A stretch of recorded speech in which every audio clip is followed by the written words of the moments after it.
And we're continuing with the third chapter, or not the third chapter, the sixth chapter of Mary Poppins Opens the Door, which is called High Tide.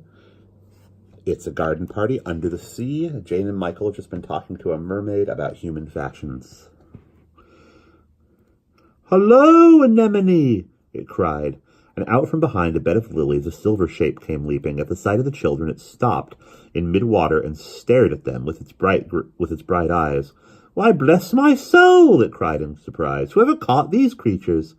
"Nobody," tinkered the mermaid gaily, as she whispered behind her hand. "Oh, really? How very delightful," said the fish with a surreptitious smile.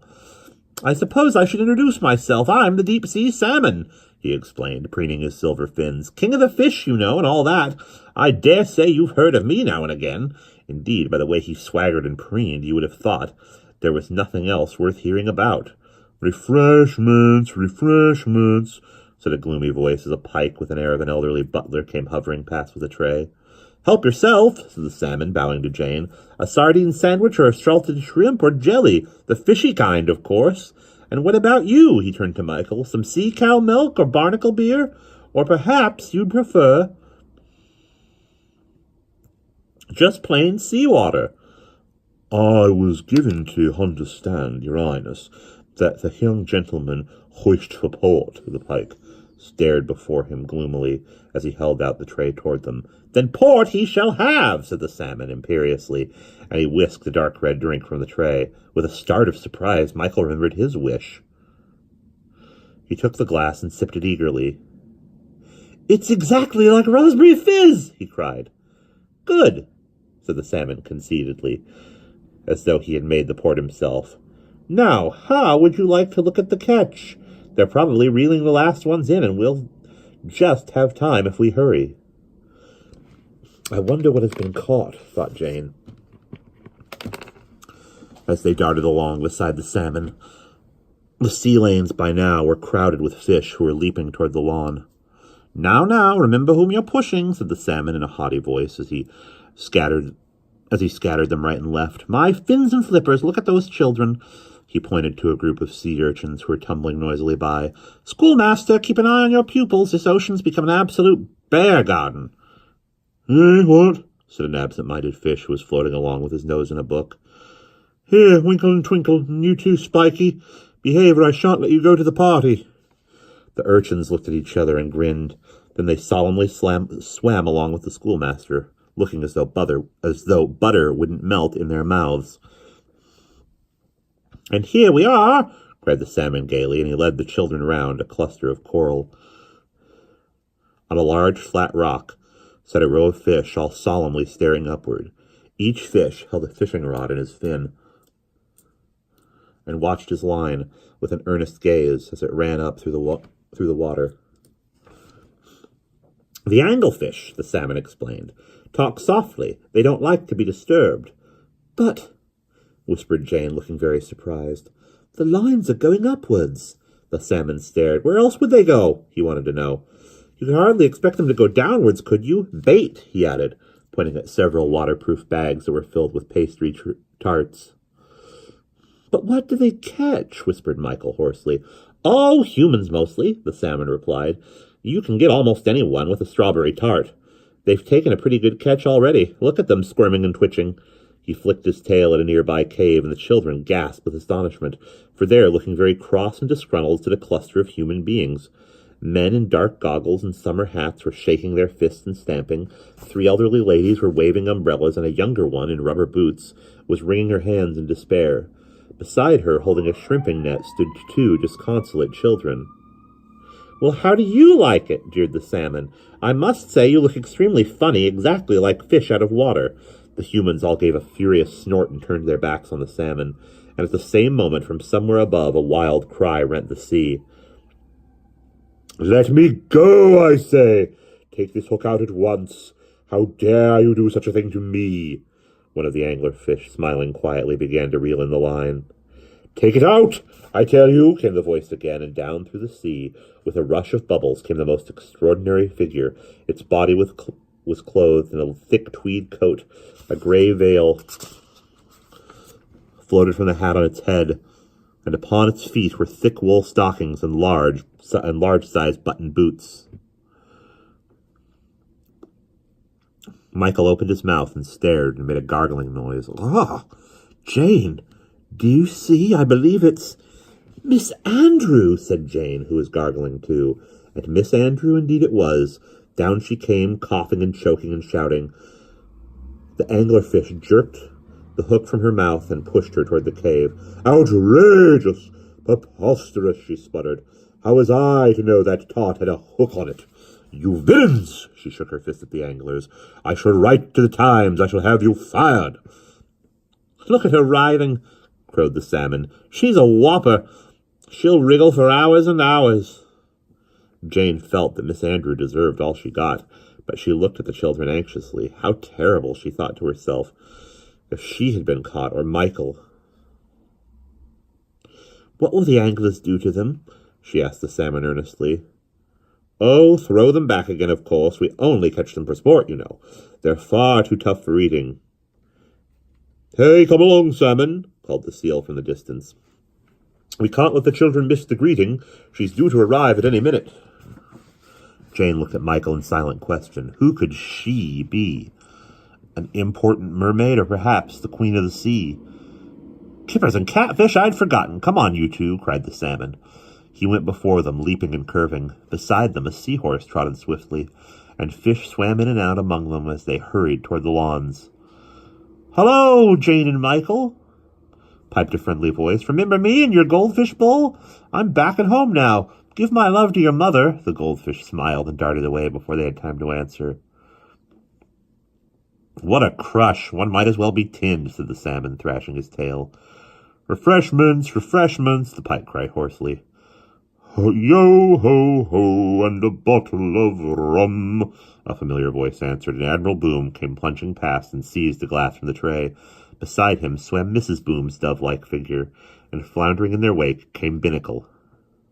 "Shiver my timbers, ahoy there, messmates, for I'm bound for the Rio Grande," bawled the this was the Admiral, the truth again. "Shiver my timbers, ahoy there, messmates, for I'm bound for the Rio Grande," bawled the Admiral. The pike stared after him, shaking his head. "Hooligans, that's what they are," he said gloomily.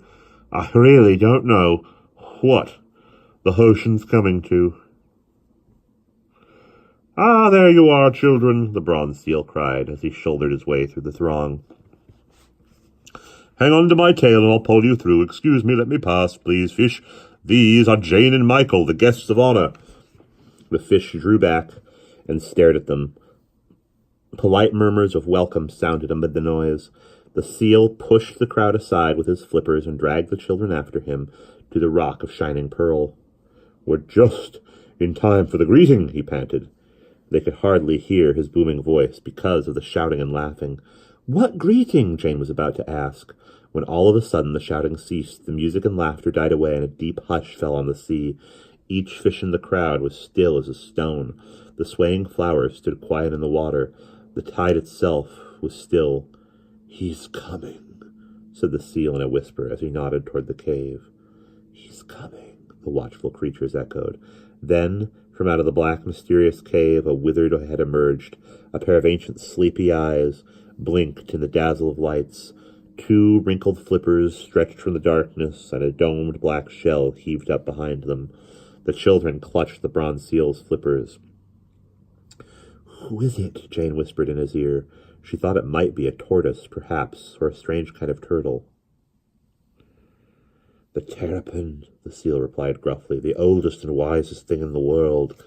Inch by inch on trembling flippers, the terrapin crept on its peak. The terrapin crept to the pearly rock. His eyes beneath the half-closed lids were two small black stars. He gazed at the assembled creatures for a moment. Then, lifting his withered ancient head, the terrapin smiled and spoke. "My friends," he began, majestically in a voice like an old cracked bell, "I greet you, creatures of the sea, and I wish you a happy high-tide party." He bowed his withered head to the rock, and the fish bowed humbly in the water. "This is a great occasion for us all. the Terrapin went on quietly. I am glad indeed to see tonight so many old acquaintances. His black star gaze swept the crowded lawns, as though in one glance he recognized every creature in the sea. But surely, his wrinkled brow went up, there is one of us missing. The seal glanced round toward the tunnel, and his voice boomed out with a cry of triumph. She is here, my lord! She has just arrived. As he spoke, a clamor of voices rose, and the creatures clapped and cheered. At the same moment, to the children's amazement, a figure that was strangely familiar appeared at the edge of the tunnel. There it stood, dressed in its best blue coat and the straw hat trimmed with daisies. Then, dainty and graceful, neat and prim, it swooped across the shining gardens. The cheering rose to a roar of joy as it landed upon the Terrapin's rock. "Welcome, Mary Poppins!" cried 1,000 happy voices. She waved her parrot umbrella in greeting. Then she turned and curtsied to the Terrapin. For a long moment he gazed at her, as though his ancient glittering eyes were looking into her heart. Then he waved his little naked head and gave her a friendly smile. "My dear young relative," he said graciously, "this is indeed a pleasure. It is so long since I had a visitor from the world above the water, and long, too, since your second Thursday fell upon our high tide. Therefore, in the name of all the creatures of the deep, I bid you welcome, Mary." And blinking, he offered her a small, withered flipper. Mary Poppins took it and bowed respectfully. Then the china blue eyes looked into the black ones, and a strange smile passed between them. It was as though neither of them had any secrets from the other. "And now, dear Mary," the Terrapin continued, "since nobody comes down to the depths of the sea without taking something away with them, let me give you a little present." He reached his slipper back into the cave and brought out a small bright object. "Take this to remember your visit. It will make a nice brooch or perhaps a hat-pin." And leaning forward, he pressed the starfish on Mary Poppins' coat. It shone and twinkled upon the blue like a little cluster of diamonds. "Oh, thank you," she said with a cry of delight. "It's exactly what I wanted."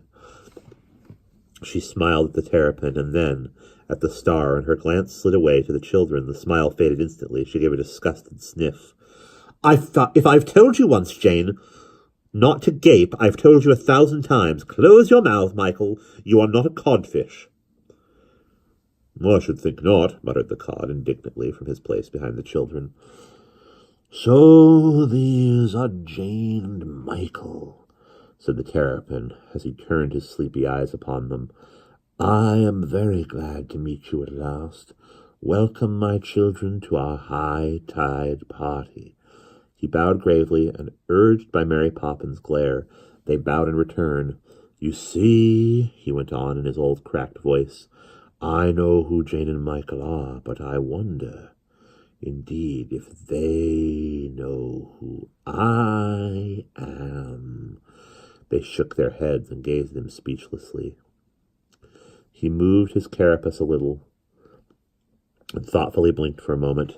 Then he spoke, and we'll pause there.